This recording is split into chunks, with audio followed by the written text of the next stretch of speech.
CD 7. Epílogo, capítulo 1. Sibéria. Na margem de um rio, ampla e deserta, ergue-se uma cidade, um dos centros administrativos da Rússia. Na cidade, uma fortaleza, um presídio.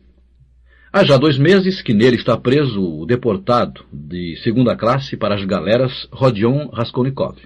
Decorreu já cerca de 1 ano e meio desde o dia do seu crime. O curso do seu processo não teve grandes dificuldades. O criminoso manteve firme, clara e exatamente a sua declaração, sem omitir nenhum pormenor nem atenuá-lo a seu favor, sem falsear os fatos, nem esquecer a menor circunstância. Contou até aos mais insignificantes pormenores toda a preparação e execução do crime. Aclarou o mistério do penhor, aquela tabuinha de madeira com um pedacinho de metal que encontraram na mão da assassinada. Referiu minuciosamente como tirou as chaves da porta, que descreveu assim como descreveu também a arca e aquilo que continha. Até enumerou alguns dos vários objetos que nela se guardavam. Explicou o enigma do assassinato de Lisavieta. Expôs a maneira como Kot chegou e bateu à porta, e a seguir a ele, o estudante, repetindo tudo quanto disseram entre si, como ele, o criminoso, saiu depois para a escada e ouviu os gritos de Mikolka e de Mitka, como se escondeu no andar vazio e voltou depois para casa e, para terminar, indicou a pedra daquele pátio do Prospect Voznesensk, debaixo da qual se encontraram os objetos e o porta-moedas. Em resumo, o caso estava esclarecido.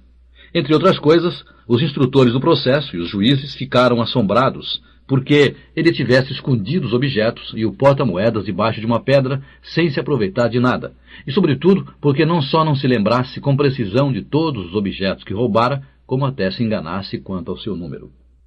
A circunstância especial de que nenhuma só vez tivesse aberto a bolsinha, nem chegasse a saber ao certo o dinheiro que continha, pareceu-lhes inverossímil.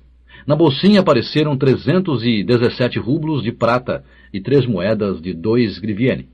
Devido a terem estado muito tempo debaixo da pedra, as notas de cima, as maiores, estavam muito deterioradas. Isto deu muito que pensar. Por que seria que o réu mentia precisamente nesse único pormenor, quando, em tudo mais, as suas afirmações eram verdadeiras e espontâneas? Finalmente, alguns, principalmente entre os psicólogos, chegaram até a admitir a possibilidade de que, de fato, ele não tivesse revistado o porta-moedas, ignorando, portanto, aquilo que continha, e, sem o saber, o tivesse metido debaixo da pedra, mas disso mesmo concluíam que o crime não podia ter sido cometido senão num estado ocasional de loucura, por assim dizer, sob a ação de uma mórbida monomania de homicídio e de roubo, sem projetos ulteriores nem cálculos de lucro. Invocou-se a esse respeito a novíssima teoria que estava então na moda, da alienação mental temporária, a qual frequentemente se esforçavam por aplicar, nesses nossos tempos, a alguns delinquentes. Além disso, o recente estado de hipocondria de Raskolnikov foi terminantemente testemunhado por muitos, pelo Dr. Zosimov, pelos seus antigos camaradas, pela senhoria e pela criada. Tudo isso contribuiu grandemente para a conclusão de que Raskolnikov não era de maneira nenhuma um assassino, um bandido ou um ladrão vulgar, mas que era preciso ver nele uma coisa diferente. Com enorme contrariedade por parte dos que sustinham esta tese, o próprio criminoso, que não fazia nada por defender-se, e até as perguntas terminantes como o que o teria concretamente inclinado ao homicídio e que foi o que o conduziu e induziu a cometer o roubo, respondeu com toda clareza e com a mais brutal precisão que a causa de tudo fora a sua tristíssima situação, a sua miséria e desamparo, o desejo de iniciar os primeiros passos na vida com o auxílio pelo menos de 3.000 rublos que esperava encontrar na casa da vítima. Decidira também o crime devido ao seu desorientado e fraco caráter, irritado também pelas privações e pelos fiascos. A pergunta sobre o motivo por que se sentira impelido a denunciar-se, respondeu que o fizera por um sincero arrependimento. Tudo isso era quase brutal. No entanto, a sentença foi mais benigna do que poderia esperar-se, tendo em conta o gênero de crime cometido, e talvez, para o réu não ter querido justificar-se, mostrar até desejo de agravar a sua culpa. Todas as circunstâncias estranhas e especiais do caso foram tomadas em consideração. A situação patológica e a miséria do criminoso, antes do cometimento do crime, não se prestavam às mais leve dúvida. Por não ter ele aproveitado do roubo, atribuiu-se em parte aos efeitos do arrependimento sentido e, em parte, ao mau estado de suas faculdades mentais na época em que cometeu o crime. A circunstância do assassinato não premeditado de Lizaveta serviu também de exemplo, que veio corroborar a última hipótese. O homem comete os 2 assassinatos e, ao mesmo tempo, esquece de que deixou a porta aberta. Finalmente, apresenta-se para denunciar-se, quando o assunto se tinha já embrulhado extraordinariamente em consequência da falsa declaração de um fanático alucinado, Nicolai, e quando, além disso, não se tinham provas claras contra o verdadeiro culpado e apenas quase só suspeitas, Porfírio Petrovitch cumprir a sua palavra. Tudo isso contribuiu definitivamente para aliviar a sorte do réu. Além disso, aclararam-se outras circunstâncias completamente inesperadas que favoreciam muito o processado. O ex-estudante Razumikin foi arranjar testemunhas, sabe-se lá onde, e trouxe provas de que o criminoso Raskolnikov, no tempo em que esteve na universidade, ajudou à sua custa um condiscípulo pobre e tuberculoso, mantendo-o quase completamente em tudo quanto ele necessitava durante quase meio ano. E quando ele morreu, foi buscar-lhe o pai, que ainda era vivo, mas era já velho e estava entravado. O filho tinha-o sustentado e mantido com o seu trabalho quase desde os 13 anos. Fez pedidos e obteve o seu internamento no hospital, e quando ele morreu, pagou-lhe o enterro. Todos esses testemunhos exerceram a sua influência na decisão dos magistrados. Até a senhoria, a mãe da falecida noiva de Raskolnikov, a viúva Zarmitina, testemunhou também que quando viviam ainda na outra casa, nas 5 esquinas, Raskolnikov, por ocasião de um incêndio de noite, retirou de um andar já atingido pelas chamas 2 crianças pequeninas, sofrendo ele também queimaduras. Esse fato foi comprovado, muitas testemunhas o afirmaram. Em suma, o caso terminou por condenarem o réu a trabalhos forçados de segunda classe apenas por 8 anos, levando em consideração a haver se denunciado ele próprio e algumas circunstâncias atenuantes da sua culpa. A mãe de Raskolnikov adoeceu logo desde o princípio do processo. Dunia e Razumikin encontraram maneira de tirá-la de Petersburgo durante tanto e todo o tempo que durou o julgamento. Razumikin escolheu uma cidade junto do caminho de ferro e a pouca distância de Petersburgo, a fim de ele poder seguir regularmente todos os incidentes do processo e, ao mesmo tempo, ver-se o mais a miúde possível com Avdotia Romanovna. A doença de Pulcheria Alexandrovna era uma enfermidade um pouco estranha, nervosa, e era acompanhada de uma espécie de alienação mental, se não completa, pelo menos parcial. No regresso de sua última entrevista com seu irmão, Dunia encontrou a sua mãe já muito doente, com febre e delirando.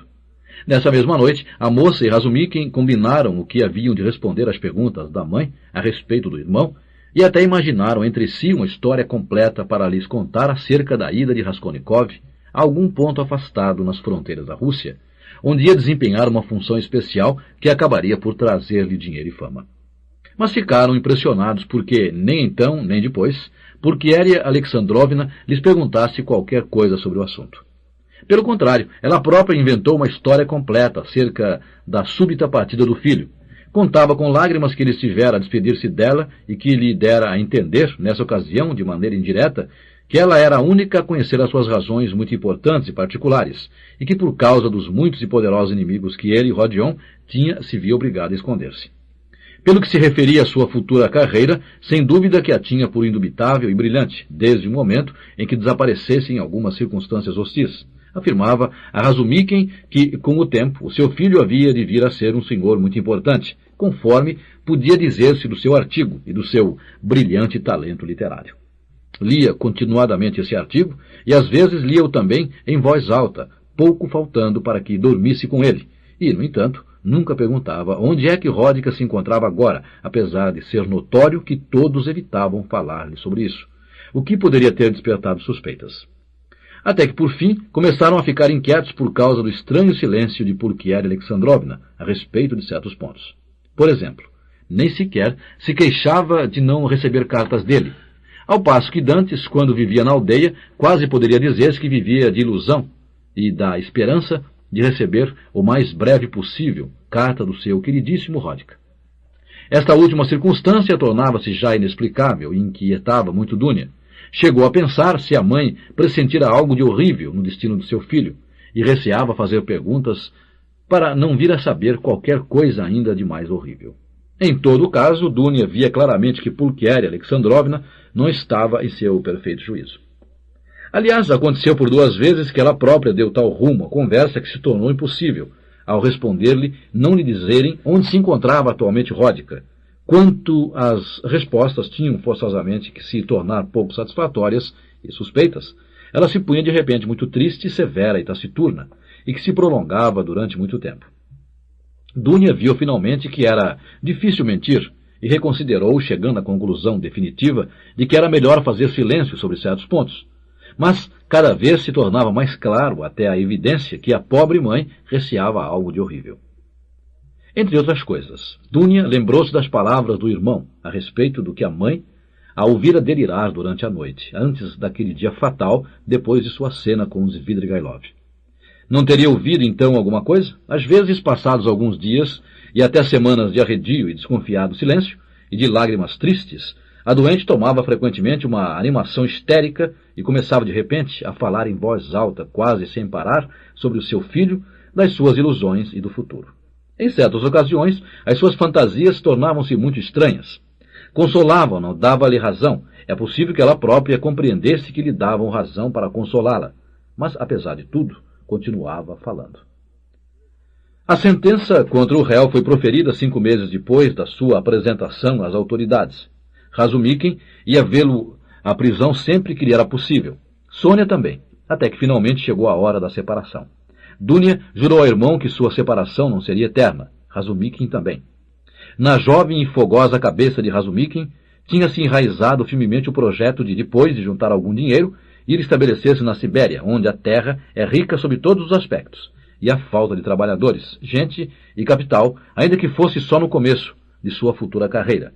Estabelecer-se-ia aí na mesma povoação em que se encontrasse Ródica. E todos juntos começariam uma nova vida. À despedida, todos choraram. Raskolnikov, nos últimos dias, mostrou-se muito pensativo, perguntava muito pela mãe, estava constantemente em desassossego por causa dela. Preocupava-se mesmo muito, o que assustava Dunia. Quando soube pormenores sobre a doença da mãe, ficou muito sombrio. Fosse pelo que fosse, com Sônia esteve muito pouco comunicativo durante todo o tempo. Graças ao dinheiro que lhe deixara Svidrigailov, havia já algum tempo que Sônia se preparara e apetrechara para seguir a leva de presos em que ele havia de ir. Nisso nunca ela e Raskolnikov tinham tocado, mas sabiam ambos que assim seria. Na última despedida, ele sorriu de uma maneira um tanto estranha perante a ardente convicção de sua irmã e de Razumikin a respeito da felicidade que havia de ser o seu futuro quando ele saísse do presídio, e teve o pressentimento de que a doença da mãe havia de ter em breve um triste desenlace, até que finalmente ele e Sônia se puseram a caminho. 2 meses depois, Dunia casava-se com Razumikin. A boda foi triste e íntima. No número dos convidados estavam Porfiri Petrovitch e Zosimov. Nos últimos tempos, Razumikin tomara o aspecto de um homem de forte decisão. Dunia acreditava cegamente que não podia deixar de acreditar que ele havia de levar a cabo todas as suas intenções. Naquele homem notava-se uma vontade de ferro. Entre outras coisas, tornou a seguir as aulas na universidade com o fim de acabar os seus estudos. Faziam ambos a cada passo planos para o futuro. Contavam ambos firmemente em emigrar, ao fim dos 5 anos, para a Sibéria. Até lá, confiavam em Sônia. Alvoroçada, Pulcheria Alexandrovna felicitou a filha pelo seu casamento com Razumikin, mas depois disso, começou a mostrar-se ainda mais triste e preocupada. Com o fim de proporcionar-lhe um momento agradável, Razumikin comunicou-lhe, entre outras coisas, o fato relativo ao estudante e ao seu pai paralítico, assim como esse outro fato de Ródica ter sofrido também queimaduras e até ter ido para ficar na cama no ano anterior por causa de ter salvo da morte 2 pequeninos. Essas 2 notícias puseram o já transtornado juízo de Pulcheria Alexandrovna no estado de entusiasmo frenético. Falava constantemente disso e entabulava conversação a esse respeito com qualquer pessoa em plena rua, embora Dunia a acompanhasse constantemente. Nos carros, nas lojas, sempre que encontrasse alguém que a escutasse, conduzia a conversa sobre o seu filho, o seu artigo, a maneira como ajudara um estudante e se queimara num incêndio, etc, etc. Dunia já nem sabia como contê-la, porque, Além do perigo de tal entusiasmo, de sua exaltação doentia, havia também o risco de que alguém pudesse recordar o nome de Raskolnikov por causa do processo recente e trazê-lo à baila. Pulcheria Alexandrovna chegou até a informar-se da moradia da mãe das duas crianças, que tinham sido salvas no incêndio e que teriam a todo custo dirigir-se a ela. A sua tranquilidade chegou finalmente a limites extremos. De repente punha-se a chorar e estava com frequência num delírio que se agravava. No entanto, de manhã anunciava, sem mais nem menos, que, segundo os seus cálculos, Ródica já não tardaria a chegar, pois lembrava-se de que, quando se despedira dela, lhe dissera que seria preciso esperar precisamente 9 meses. Começava a arranjar a casa para que tudo estivesse pronto à sua chegada, e a preparar-lhe o quarto que lhe estava destinado, aquele que era seu, a limpar os móveis, a lavar e a pôr cortinas novas, etc, etc. Dunia enchia-se de inquietação, mas calava-se e até ajudava a arranjar o quarto para a chegada do irmão. Depois de um dia de desassossego, houve uma noite em que adoeceu e na manhã seguinte estava com febre e delirava. 2 semanas depois morria. No seu delírio, escapavam-lhe palavras das quais se podia concluir que suspeitava mais da horrível sorte de seu filho do que os outros supunham. Raskolnikov esteve durante muito tempo sem saber da morte da mãe, apesar de ter se iniciado a correspondência com Petersburgo desde o próprio início de sua partida para a Sibéria. Realizava-se por intermédio de Sônia, a qual escrevia escrupulosamente todos os meses para Petersburgo, para a morada de Razumikin, e recebia resposta de Petersburgo.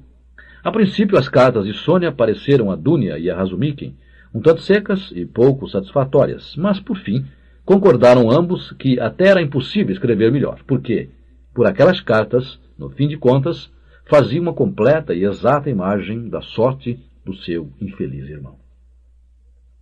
As cartas de Sônia respiravam a mais concreta realidade, a mais simples e clara descrição de todo o quadro da vida de Raskolnikov como presidiário. Mal afloravam nelas as suas esperanças pessoais. Não se demorava a interrogar os enigmas do futuro, nem descrever os seus sentimentos pessoais.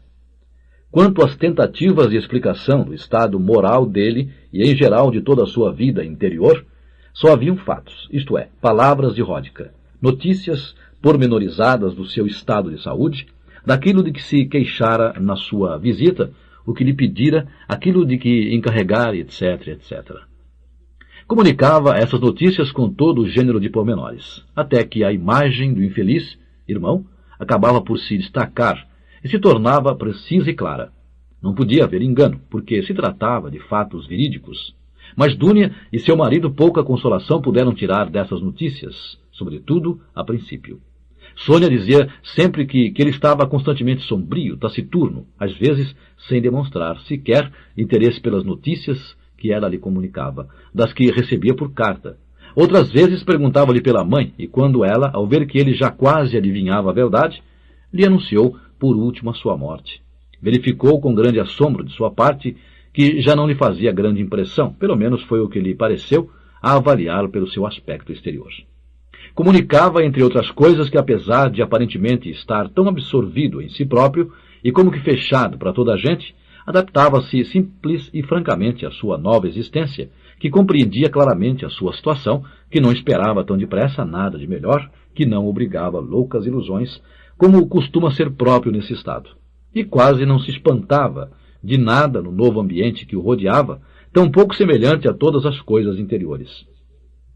Dizia também que a sua saúde era satisfatória. Saía para trabalhar em tarefas que não repudiava nem pedia. Mostrara-se indiferente perante a alimentação, que, tirando os domingos e os dias de festas, era tão má que, por fim, acabara por aceitar dela. Sônia, com prazer, algum dinheiro para fazer chá todos os dias.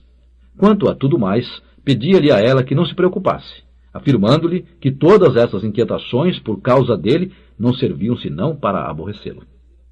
Mais adiante, comunicava a Sônia que a sua situação no presídio era a mesma de todos. Ela não vira o interior dos alojamentos, mas calculava que seriam estreitos, imundos e insalubres, que ele dormia nas esteiras, colocando um pedaço de feltro por debaixo e sem desejar mais comodidade. Mas o fato de viver tão tosca e pobremente não obedecia a nenhum plano ou intenção premeditados, mas simplesmente a um descuido e indiferença pela sua sorte. Sônia dizia francamente que ele, sobretudo a princípio, Não só não se interessava pelas suas visitas, como até quase se mostrava aborrecido com ela. Estava sombrio e até grosseiro, mas que, por fim, essas visitas tinham se transformado num hábito, quase numa necessidade, de maneira que ficava muito triste se acontecia algum dia ela estar doente e não poder visitá-lo. Encontrava-se com ele nos dias de festas, às portas do presídio, ou no corpo da guarda, onde o chamavam por uns minutos, nos dias úteis no lugar do trabalho, onde ela ia ter com ele, ou nas oficinas, nas olarias, ou nos telheiros nas margens do Irtish. De si mesma, Sônia anunciava que tinha conseguido fazer alguns conhecimentos e obtido algumas proteções, que trabalhava na costura e que, como na cidade não havia modistas, ela tornava-se indispensável em muitas casas, mas não dizia que, graças a ela, o diretor da prisão aliviava a Raskolnikov os trabalhos do presídio. Finalmente chegou a notícia. Dunia também tinha notado uma comoção e inquietação especiais nas suas últimas cartas, de que ele se afastava de todos, de que não era estimado no presídio, de que passava dias inteiros sem falar e se tornara muito pálido. De repente, Sônia escrevia na sua última carta que ele tinha caído gravemente doente e se encontrava no hospital, na enfermaria dos presos. Capítulo 2. Havia muito tempo que estava doente, mas nem os horrores da vida, do presídio, nem os trabalhos, nem o rancho, nem a cabeça rapada, nem as roupas miseráveis conseguiram abatê-lo. Que lhe importavam a ele todos esses tormentos e mortificações. Pelo contrário, o trabalho proporcionava-lhe até uma alegria. Esgotado pelo trabalho físico, conseguia pelo menos algumas horas de sono tranquilo. E que significava para ele a comida? Aquelas simples sopas de couves com batatas? Sucedera-lhe muitas vezes nem isso ter na sua vida anterior, quando era estudante. Os seus agasalhos eram adequados ao seu gênero de vida? Mal sentia as cadeias. Teria de envergonhar-se por ter a cabeça rapada e usar casaco de duas cores? Perante quem? Perante Sônia? Sônia temia, e diante dela não tinha por que envergonhar-se. Embora, no fim de contas, também se envergonhasse diante de Sônia, a qual fazia sofrer com a sua conduta depreciativa e grosseira. Mas não se envergonhava da cabeça rapada nem das cadeias. O seu orgulho estava muito exasperado e caiu doente deste orgulho exasperado. E como teria sido feliz se pudesse ter se inculpado a si próprio. Teria suportado tudo, então até a vergonha e a desonra. Mas julgava-se severamente a sua rígida consciência e não sentia nenhum horror particular no seu passado, a não ser talvez simplesmente no fracasso que teria podido acontecer a qualquer um. Sentia sobretudo vergonha de que ele, Raskolnikov, inábil e absurdamente, devido a uma sentença do destino cego, se visse obrigado a conformar-se e inclinar-se perante o absurdo dessa sentença, que de qualquer maneira desejava estar tranquilo. Uma inquietação sem objetivo, nem finalidade, no presente e no futuro, apenas um ininterrupto sacrifício que nada conduziria. Eis o que lhe restava no mundo. E que importava que dentro de 8 anos ele tivesse apenas 32 anos e pudesse de novo começar a sua vida? Para que viver? A que respirar? Para que esforçar-se? Viver só por viver? Mas 1000 vezes antes ele estava disposto a dar a sua vida por uma ideia, por uma ilusão, até por um sonho. A simples existência sempre tinha significado pouco para ele, sempre aspirara mais. Talvez só pela força do seu desejo chegara a sentir-se então um homem ao qual era permitido mais do que aos outros. Ainda se o destino ao menos lhe tivesse enviado o arrependimento, um arrependimento lacinante que lhe devorasse o coração e lhe tirasse o sono, um arrependimento desses perante cujos espantosos sofrimentos uma pessoa pensa em enforcar-se ou atirar-se à água, como teria assim alegrado. Torturas e lágrimas, isso também era a vida. Mas ele não se arrependia da sua culpa. Quando muito teria podido encolerizar-se pela sua estupidez, como se enfurecera antes pelas suas inábeis e desajeitadas ações que o tinham levado ao presídio. Mas agora que já tinha caído em si, pôde de novo com toda a liberdade entregar-se a julgar e a rever todos os seus atos anteriores, e não os encontrou de maneira nenhuma tão inábeis e estúpidos como se lhes tinham afigurado outrora no tempo fatal. Em que pensava? Era a minha ideia mais estúpida que outras ideias e teorias que correm e se entrechocam pelo mundo, e assim farão enquanto o mundo existir. O que é preciso é encarar o caso com olhos completamente independentes, amplos e livres de influências cotidianas, para que a minha ideia não pareça já tão absurda. Ó, negadores e sábios do valor de um piataque de prata! Por que parais a meio do caminho? Ora, vejamos, por que é que a minha conduta vos parece tão ignominiosa? Dizia ele para consigo. Porque fui um criminoso? Que significa a vossa criminalidade? A minha consciência está tranquila. É certo que se consumou um crime de pena capital. É certo que se infringiu a letra da lei e se derramou o sangue. Pois bem, tomem a minha cabeça pela letra da lei e basta. É certo que, nesse caso, até muitos benfeitores da humanidade, que não receberam o poder por herança, mas o conquistaram, teriam merecido castigo desde os seus primeiros passos. Mas esses indivíduos conseguiram para adiante e depois tiveram razão, ao passo que eu não resisti e, portanto, não tinha direito a dar esse passo. Era unicamente nisto que ele se reconhecia culpado, em não ter persistido e em ter ido denunciar-se. Sofria também perante esta ideia. Por que não se suicidar então? Por que estiver ali à beira da água e optara por ir denunciar-se? Dar-se-ia o caso de que o desejo de viver fosse tão forte e fosse tão difícil vencê-lo? Mas Svidrigailov, que temia tanto a morte, não o vencera? Fazia com essa dor essa pergunta e não podia compreender que já então, quando estava à beira do rio, pressentisse talvez em si mesmo e nas suas convicções um erro profundo. Não compreendia que aquele pressentimento podia ser o anúncio de uma futura crise na sua vida, de sua futura ressurreição, de sua futura nova maneira de ver a vida. Preferia ver nisso simplesmente o peso cego do instinto, do qual não pudera desprender-se e que também não tinha forças para rebaixar devido à sua fraqueza e insignificância. Olhava para os seus companheiros de presídio e ficava espantado. Como todos eles, amavam a vida. Como a apreciavam! Parecia-lhe até que no presídio ainda a amavam e estimavam mais do que quando estavam livres. Quantos sofrimentos terríveis e mortificações não suportavam alguns deles, por exemplo, os vagabundos. Mas significaria assim tanto para eles um pequeno raio de sol, um bosque calmo, uma fonte fresca, além na espessura, vislumbrada 3 anos atrás, e com a visita da qual o vagabundo sonha com um encontro com a sua amada, e vê em sonhos como a erva verde à volta a um passarinho cantando numa árvore. Continuando as suas explorações, descobri exemplos ainda mais inexplicáveis. No presídio, no ambiente que o rodeava, não reparava certamente em muitas coisas. E até não queria, de maneira nenhuma, reparar nelas. Vivia como de olhos baixos, olhar era-lhe repugnante e odioso. Mas, por fim, muitas coisas começaram a causar-lhe admiração. E ele, quase sem querer, começou a reparar naquilo em que, antes, nem sequer suspeitara. De maneira geral, o que mais o assombrou foi o tremendo, intransponível abismo que havia entre ele e todos os outros. Era como se todos eles fossem de outra nação. Ele e eles olhavam-se entre si com desconfiança e antipatia. Ele sabia e compreendia as razões gerais de semelhante desacordo, mas nunca teria pensado antes que essas razões fossem tão verdadeiras, fundas e fortes. No presídio havia também uns exilados polacos, criminosos políticos. Estes consideravam toda aquela gente como uma relés população e olhavam-no por cima do ombro, mas Raskolnikov não podia olhar assim. Via claramente que aquela população, sob mais de um aspecto, era muito mais inteligente que os próprios polacos.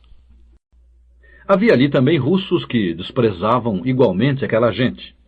Um ex-oficial e 2 seminaristas. Raskolnikov percebia claramente o seu erro. A ele não o queriam e todos o evitavam. Acabaram até por odiá-lo. Por quê? Não sabia. Desprezavam-no, riam-se dele, riam-se do seu crime, aqueles que eram mais criminosos do que ele. És um fidalgote, diziam-lhe.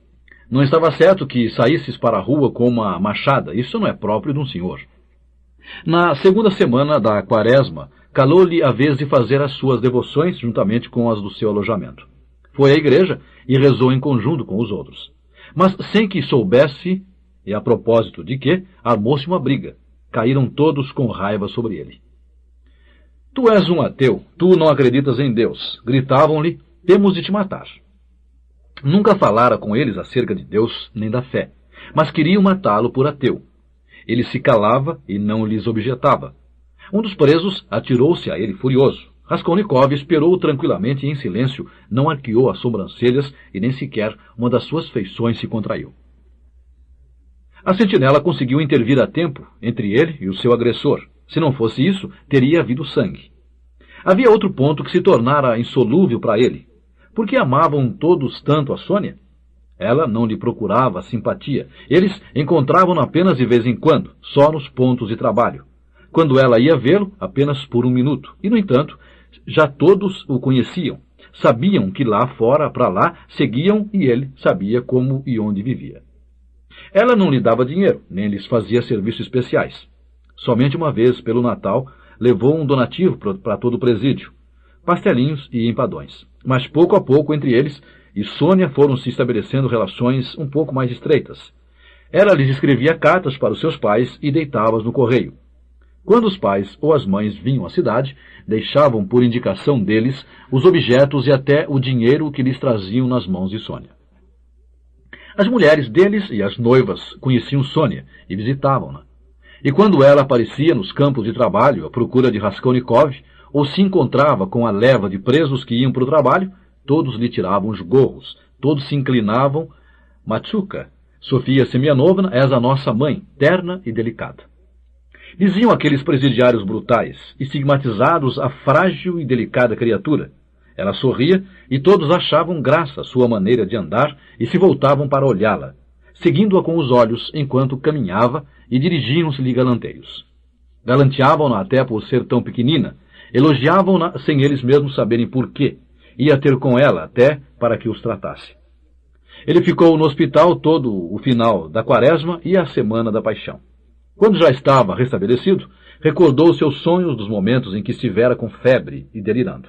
Sonhou, durante a sua doença, que o mundo todo estava condenado a ser vítima de uma terrível, inaudita e nunca vista praga, que, originária das profundidades da Ásia, caíra sobre a Europa. Todos teriam que perecer, exceto uns tantos, muito poucos, escolhidos. Surgira uma nova traquina, ser microscópico, que se introduzia no corpo das pessoas. Mas esses parasitas eram espíritos dotados de inteligência e de vontade. As pessoas que os apanhavam tornavam-se imediatamente loucos, mas que nunca se consideraram os homens tão inteligentes e perseverantes na verdade como se consideravam estes que eram atacados pela moléstia. Nunca foram considerados mais infalíveis nos seus dogmas, nas suas conclusões científicas, nas suas convicções e crenças morais. Aldeias inteiras, cidades e povos inteiros foram contagiados e enlouqueceram. Todos estavam alarmados e não se entendiam uns aos outros. Todos pensavam ser os únicos senhores da verdade e só sofriam ao verem a dos outros e davam socos no peito. Choravam e ficavam de braços caídos. Não sabiam a quem nem como julgar. Não podiam pôr-se de acordo sobre o que fosse bom ou o que fosse mal. Não sabiam a quem inculpar e nem a quem justificar. Os homens agrediam-se mutuamente, impelidos por um ódio insensato. Armavam-se contra os outros em exércitos inteiros, mas os exércitos, uma vez em marcha, começavam de repente a destroçarem-se a si mesmos. As fileiras desfaziam-se. Os guerreiros dançavam-se uns contra os outros, mordiam-se e devoravam-se entre si. Nas cidades, passava-se o dia inteiro tocado a rebate. Todos eram chamados, mas quem os chamava e para quem os chamavam ninguém sabia, e todos andavam assustados. Abandonaram os ofícios mais comezinhos, porque cada qual preconizava sua ideia, os seus métodos, e não podiam chegar a um acordo. A agricultura também foi abandonada. Em alguns lugares, homens reuniam-se em grupos, faziam certas combinações e juravam não se zangarem. Mas começavam imediatamente a fazer outra coisa completamente diferente da que acabaram de combinar. Punham-se a inculpar-se mutuamente, brigavam e degolavam-se. Houve incêndios, fome, todos se perderam. E essa tal peste crescia e cada vez mais avançava. Somente alguns homens conseguiram salvar-se em todo o mundo. Homens puros e escolhidos, destinados a dar início a uma nova linhagem humana e a uma nova vida, e renovar e a purificar a terra, mas ninguém via esses seres em parte alguma. Ninguém ouvia a sua palavra e a sua voz. Raskolnikov Aborrecia-se porque esse absurdo delírio perturbasse tão triste e dolorosamente nas suas recordações, que demorasse tanto a apagar-se a impressão desses desvarios febris. Decorreu a segunda semana depois da Páscoa. Vieram dias tépidos, claros, primaveris. Na enfermaria dos presos abriram as janelas, gradeada, debaixo da qual passavam as sentinelas. Durante todo o tempo de sua doença, Sônia só pôde vê-lo 2 vezes na enfermaria. Era sempre preciso pedir autorização, e isso era difícil. Mas ela costumava vir ao pátio do hospital, por baixo da janela, sobretudo ao escurecer e às vezes unicamente por estar ali 1 minuto e olhar, ainda que de longe, a janela da enfermaria. Uma vez, ao cair da tarde, Raskolnikov, já quase completamente restabelecido, dormia. Quando acordou, aproximou-se inesperadamente da janela e de súbito viu Sônia ao longe, à porta do hospital. Estava ali e parecia esperar alguém. Houve qualquer coisa que pareceu agitar-lhe o peito naquele instante. Estremeceu e apressou-se a retirar-se da janela. No dia seguinte, Sônia não foi nem no outro e percebeu que a esperava com ansiedade. Finalmente, deram-lhe alta. Quando voltou ao presídio, soube pelos presos que Sônia Semyonovna estava doente de cama e não podia sair de casa. Ficou num desassossego e mandou perguntar por ela. Não tardou a saber que sua doença não era de cuidado. Por sua vez, Sônia, ao saber que ele estava triste e se inquietava por causa dela, escreveu-lhe uma carta, gratujada a lápis, na qual lhe participava que já estava muito melhor, que fora uma simples constipação e que em breve, muito em breve, iria vê-lo no campo de trabalho. Tornou a fazer um dia morno e claro. Na manhã seguinte, às 6, ele encaminhou-se para o trabalho, na margem do rio, onde debaixo de um telheiro estava instalado o forno para o calcário, ao qual o tinham destinado. Enviaram por ali, ao todo, 3 operários. Um dos presos foi com a sentinela ao forte buscar uma ferramenta. Outro pôs-se a preparar a lenha para aquecer o forno. Raskolnikov saiu do telheiro e dirigiu-se para a margem, sentou-se numa viga estendida ao longo do muro e ficou olhando o rio longo e deserto. Da margem elevada descobria-se um vasto espaço. Da outra margem longínqua mal chegava o eco de uma canção. Ali, na estepe, infindável, banhada pelo sol, apareciam pontos negros quase imperceptíveis, as tendas dos nômades. Para além havia liberdade e viviam outras pessoas completamente diferentes das de Aquém. Ali era como se o tempo tivesse parado e não tivesse passado o século de Abraão e dos seus rebanhos. Raskolnikov permanecia sentado e olhava fixamente, sem desviar os olhos. O seu pensamento transformou-se num desvario, numa contemplação. Não pensava em nada, mas uma certa tristeza o comovia e afligia. De repente, Sônia apareceu junto dele. Aproximou-se com um passo quase imperceptível e sentou-se ao seu lado. Ainda era muito cedo, corria ainda a frescura matinal. Ela trazia uma pobre e velha capa e um lencinho verde. O seu rosto mostrava ainda sinais da doença, emagrecera, estava pálida, de feições fincadas. Sorria-lhe afetuosa e alegremente, mas, conforme era o seu costume, estendeu-lhe timidamente a mão. Estendia-lhe sempre a mão com timidez, às vezes nem chegava quase a dar-lhe completamente, como se receasse um insucesso. Ele lhe aceitava sempre a mão como se a fizesse de má vontade, parecia sempre acolhê-la com contrariedade. Às vezes conservava um silêncio obstinado durante todo o tempo da sua visita. Então ela tremia diante dele e partia profundamente entristecida. Mas agora as suas mãos não se soltaram. Ele lhe lançou um olhar rápido, não disse nada e baixou os olhos. Estavam sós. Ninguém os via. A sentinela tinha se afastado naquele momento. Como aquilo foi, nem eles próprios o sabiam. Mas, de repente, houve qualquer coisa que pareceu apoderar-se dele e fez com que ele se deitasse aos pés dela. Chorava e abraçava os seus joelhos. No primeiro momento, ela ficou muito assustada e seu rosto tornou-se parecido como de uma morta. Saltou do seu lugar e, toda a tremer, ficou olhando para ele. Mas compreendeu tudo imediatamente, naquele mesmo instante. Nos seus olhos brilhou uma infinita felicidade. Compreendia, e para ela já não via dúvida de que ele a amava, e amava infinitamente, e que chegara finalmente ao momento. Quiseram falar, mas não lhe foi possível. Havia lágrimas nos seus olhos. Estavam ambos pálidos e abatidos, mas naqueles rostos doentios e pálidos brilhava já a aurora de um renovado futuro, de uma plena ressurreição para uma nova vida. O amor ressuscitava-os. O coração de um encerrava infinitas fontes de vida para o coração do outro. Resolveram esperar e ter paciência.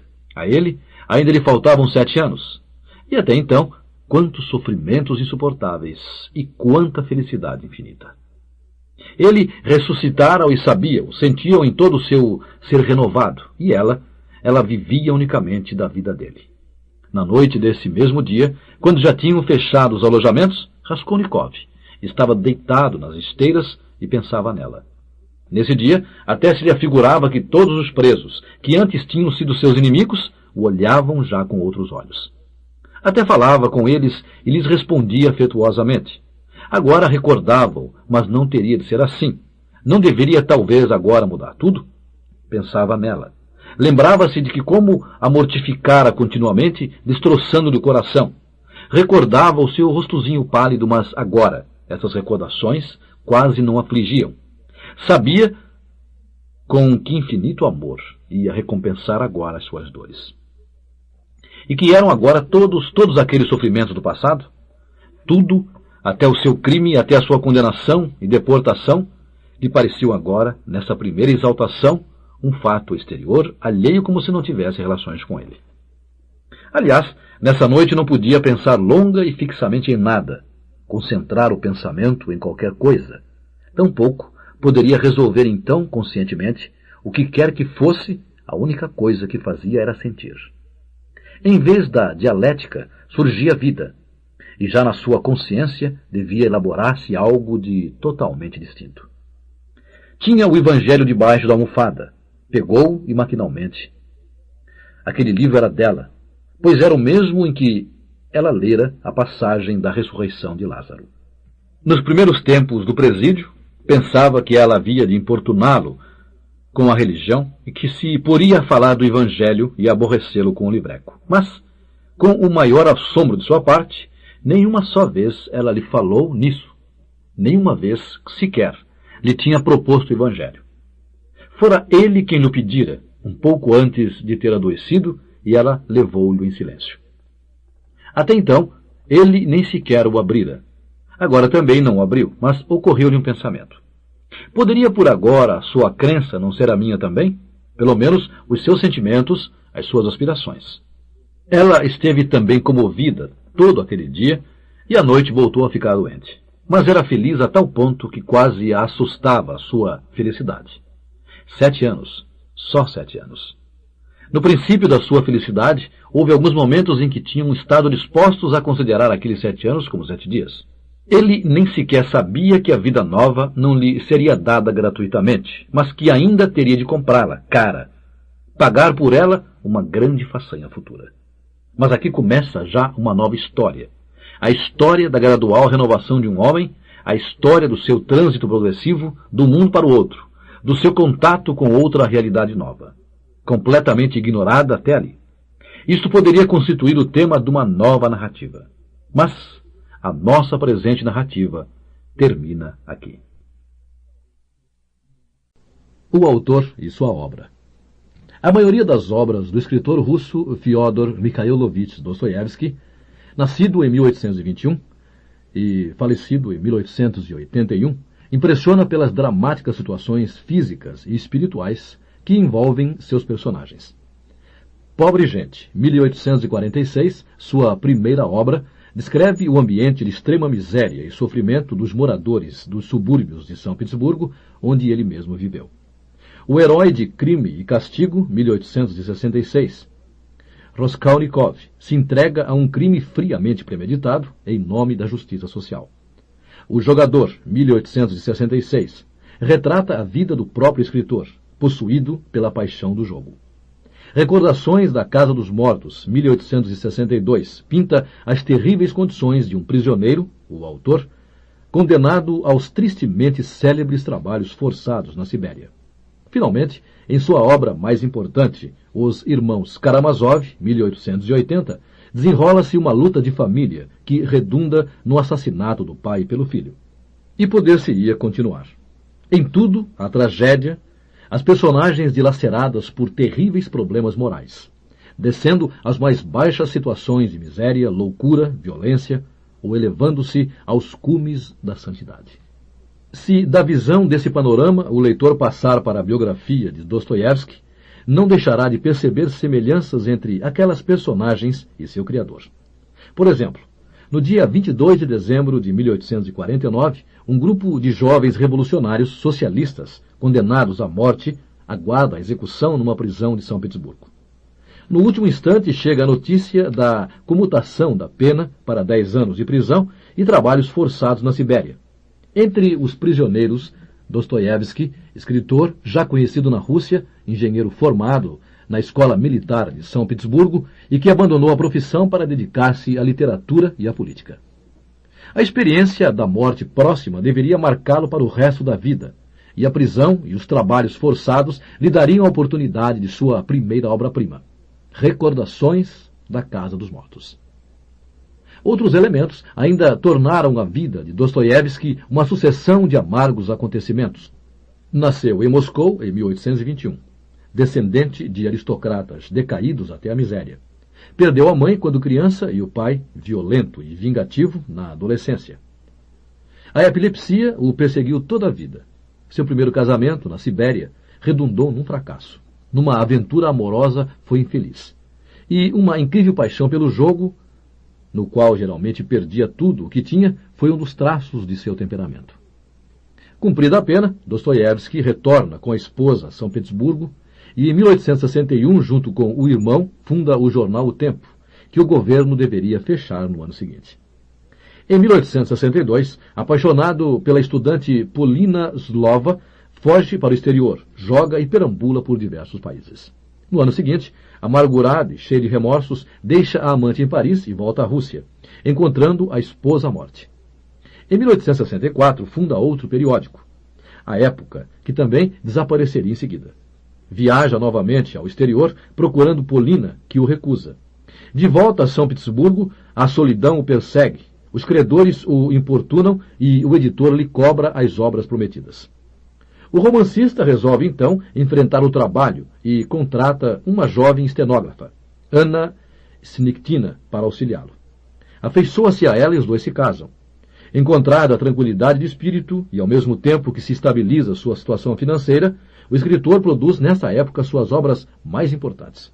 Enquanto observa seu filho e sua filha crescerem, além das obras mencionadas, Dostoiévski escreveu Noites Brancas, 1848, Humilhados e Ofendidos, 1861, Memórias do Subterrâneo, 1864, O Idiota, 1868, O Eterno Marido, 1870, Os Possessos, 1871, e O Adolescente, 1874. Dentro da literatura, Dostoiévski e sua obra adquirem uma dimensão universal. Se ele encarna a convulsão das ideias que então vigoravam na Europa, Marx e Nietzsche, e um certo nacionalismo messiânico e místico que dominava o povo russo, as personagens que povoam sua obra espelham as mais universais tendências da natureza humana, sobretudo o impulso para a perdição e, ao mesmo tempo, a redenção através do sofrimento, e o fundo de religiosidade subjacente na alma de todo ser humano.